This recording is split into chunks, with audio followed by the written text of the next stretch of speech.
Can I see it? Do you have it? If you could show me what you're talking about, I would. If you want to show me, I'm not sure I'd have to read it all. I would have to reread the transcript. Would you be able to show me that? Which I would love a copy of if I could see. Do you have something I can look at to refresh my memory? Can you show me where, please? It was innocent. That's okay, you can continue. Thank you. Appreciate that. That could have been his interpretation or an error on his part. You are not portraying what the conversation was. To be honest, not extensively. Speaking about it is very painful and difficult. What does extensively mean? More than twice? Well, you tell me. I'm asking the questions, Ms. McCabe. That's how this works. Did you see any tire tracks? At one point, yes. Was it before Ms. Reed's vehicle got there? Was it after? Let's use that as a barometer first. I believe it was after Miss Reed's vehicle was there, because that's why I was drawn to look outside. So if it didn't go up to her car, those tracks belong to somebody else. Well, when I saw her car, it had already moved up. When you first saw the car, that's when you saw the tire tracks. You just said that. No, I did not say when I first saw the car, I saw the tire tracks. I thought you just said a couple of questions ago that you saw the tire tracks because your attention was drawn to her car. That would be the first time you saw her car. Oh, no. I'm saying I saw the tire tracks because I was looking out at her car. I never said when I saw the tire tracks or where her car was when I saw the tire tracks. Well, I thought you just said, because I asked, when did you see the tire tracks? You said, I saw the tire tracks when I looked and saw her car because my attention was drawn to her car. And I saw the tire tracks. That would be the first time you looked at her car, correct? It's not, doesn't have to be the first time I looked at her car. I looked out multiple times. Did you see the tire tracks the second time? Well, I'm not exactly sure. Did you see them the third time? Again, I'm not sure. What? So it could have been the first time. Could have been. But they didn't lead to the back tires of her car, did they? No.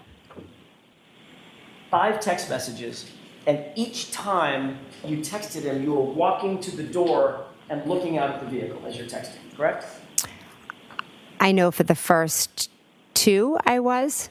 So if you got up and walked over to the door and you see the SUV and you text, and then you walk away from the door and sit down for a second, that would be one text and one view of the SUV, correct? Yes. So if you did that at 12:27, 12:31, 12:40, 12:42, and 12:45, you'd agree that's 5 times that you were up and down looking at the SUV, correct? I'm not sure if I did it 5 times. How many times do you think you did do it?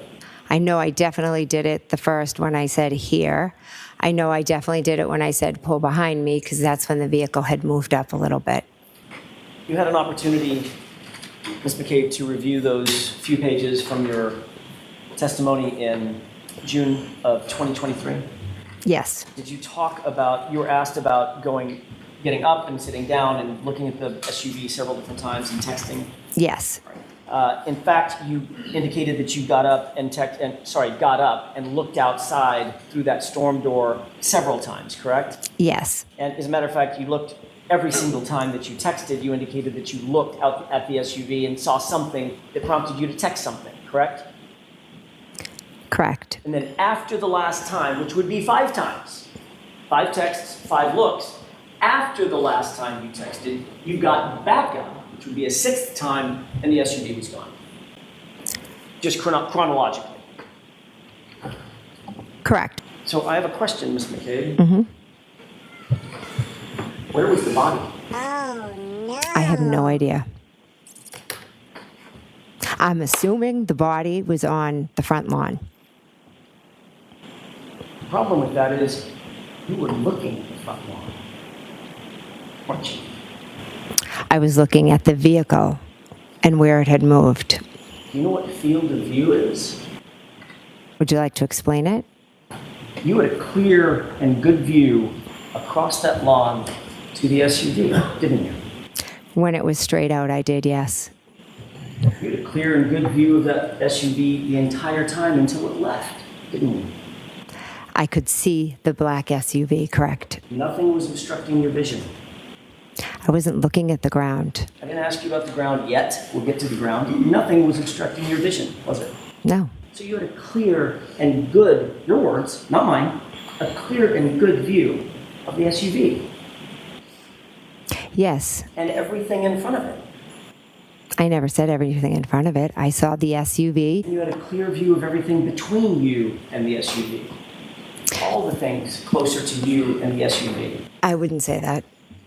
So your view was obstructed on what was between you and the SUV, but not obstructed on the SUV? That's not what I was saying. No, of course not. Because if you had a clear field of view to the SUV, you could see everything in front of it as well, meaning between you and the SUV as well.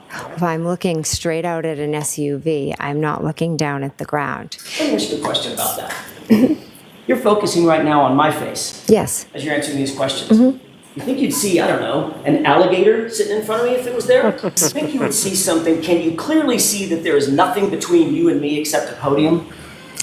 Yes. Well, there's a table. And you don't have to look down to see that, right? Correct. You're looking directly in my face, but you can see things that are between you and me because you have a field of vision, right? As you looked over that flat lawn with that good and clear view of the SUV, you could see the SUV and everything between you and the SUV, correct? When I looked out the front window, I could see the SUV clearly, like I'm looking at you, well, right now, and it was further away than you are. And you did it not once, not twice, not 3 times. You did it 5 times and then a 6th after it was gone, correct? Correct. And after that SUV was gone, and you looked out that window with that clear and good view, there was no body, was there? I never saw a body. Thank you. You testified on Friday that my client said at the scene, when you got back to the scene, 34 Fairview, just after 6 a.m., that she said, I hit him 3 times. She declared it, correct? Correct. Not once, not twice, 3 times. I hit him, I hit him, I hit him, correct? Correct. You have a very specific memory of that event, do you not? I do. Obviously, that's an incredibly impactful thing for you to remember. Is that right? Uh-oh. It was an impactful statement, yes. And you remember it today as well as you remembered it the day she did it. Yes. You did review your grand jury testimony, correct? Yes. So the document in front of you, you recognize it? Yes. Ms. McCabe, I'd like you to turn to the page, since you've reviewed this, turn to the page of that document where you ever said in your testimony that my client said, I hit him, I hit him, I hit him. Oh, no. Was I asked what she said? I get to ask the questions.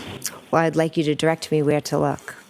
I want you to look at the entire grand jury testimony if you need to, and turn to the page where you ever said that my client said, I hit him, I hit him, I hit him. I'm not sure if it's in this document, but I can tell you today with 100% clarity, she said, I hit him, I hit him, I hit him. So it's not in that document, is it? I'm not sure if I could take the time, and do you want me to read over 200 pages? May I approach? Yes. No, I don't want to take the time. Because you just indicated that you reviewed this document in anticipation of your testimony, right? Correct. So you've gone over it recently. A few weeks back. So we don't need to read it. You know that you never testified to that in the grand jury in April of 2022, don't you? I don't know that as a fact. I would have to reread 222 pages, or however long it is. You think you might have missed it when you reviewed your testimony in anticipation for, when you reviewed your transcript in anticipation for your testimony? Would you agree? Do you think that's a powerful part of your testimony? It is, yes. Did you see it in the transcript? I cannot recall. It's over 200 pages. Isn't it true that in April of 2022, you testified no fewer than 12 times, 12 separate statements you gave about what my client's statements were, either at the scene or in the car ride leading up to go into the scene. You remember that? I do. Every single one of those, 12 separate times, you indicated that she asked a question, something like, could I have hit him or did I hit him, correct? Correct. Not one time in that testimony did you say she declared, I hit him, I hit him, I hit him. Did you? The questions that were asked, when she said, I hit him, I hit him, I hit him, that was at the scene in response to an officer asking questions. What I just read was us when she first called me, or when we were driving in the car, or when we were at John's house. So I was answering the question that I was asked. So you believe that you weren't asked the question, did she say to an officer, I hit him, I hit him, I hit him? And if you're not asked the question, did she say to an officer, I hit him, I hit him, I hit him? You're not going to volunteer that she said, I hit him, I hit him, I hit him. That's your testimony. No, that's not. Your testimony. My testimony is, an officer was asking her what his name was and different things about him. And at that point, she was saying, I hit him, I hit him, I hit him. Which officer? Uh-oh. I do not recall. Well, you recall the I hit him. You just told me that was the most impactful thing in the morning. It was shocking. So what officer did she say this to, supposedly? I was more focused on her and her hysteria than which officer was asking the question. Ms. McCabe, the truth of the matter is you've manufactured this new story for this jury because you think it helps you out. Absolutely not.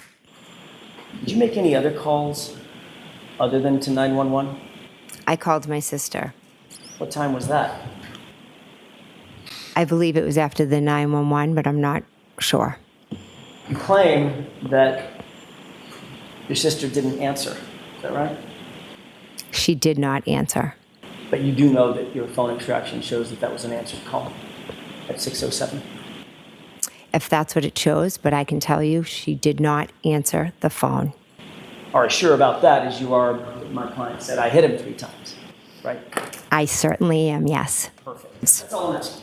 You made a phone call to Brian Albert as well, right? I believe so. That was around 6:23. It was a few minutes after you had called Nicole twice, right? Correct. And that call was not answered. None of them were answered. But the record showed that that call was not answered, as opposed to Nicole's 2 calls, right? Right. Okay. The calls to Nicole were deleted from your phone before you turned that phone into law enforcement, weren't they?